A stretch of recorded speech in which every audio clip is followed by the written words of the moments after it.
Jakarta, CNBC Indonesia. Batuk dan flu menjadi salah satu penyakit yang gampang menyerang anak, terutama saat sistem kekebalan tubuh sedang lemah. Saat mengalami batuk pilek, orang tua biasanya memberikan si kecil sirup parasetamol yang bisa dibeli bebas di apotek. Namun, saat ini ada larangan minum obat jenis sirup dan cair karena diduga memicu gagal ginjal di anak. Meski demikian, orang tua tak perlu khawatir, sebab ada banyak pengobatan rumahan alami yang dapat meringankan gejala flu dan juga batuk.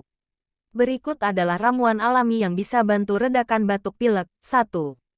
Teh jahe. Teh jahe tidak hanya nikmat rasanya, tetapi juga membantu mengobati pilek dan batuk. Teh membantu mengeringkan hidung yang berair, sehingga mengeluarkan dahak dari saluran pernapasan. Di antara berbagai manfaat kesehatan jahe yang populer dapat meredakan flu biasa dan mempercepat proses pemulihan. 2. Campuran lemon, kayu manis dan madu. Obat rumahan lain yang efektif untuk pilek dan batuk adalah campuran lemon, kayu manis dan madu. Ramuan ini efektif menyembuhkan pilek dan batuk.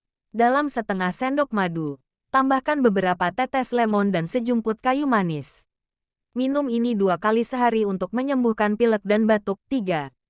Susu dan kunyit. Kunyit memiliki antioksidan kuat yang membantu dalam mengobati banyak masalah kesehatan.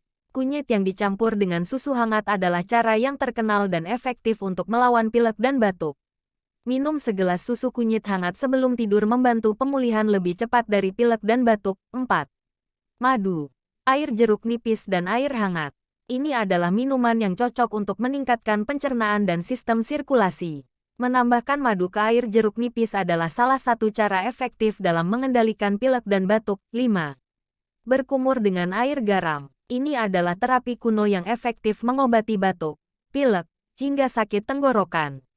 Berkumur dengan air garam efektif membersihkan partikel asing seperti bakteri dan virus pada saluran pernapasan sehingga dapat meringankan gejala flu dan batuk.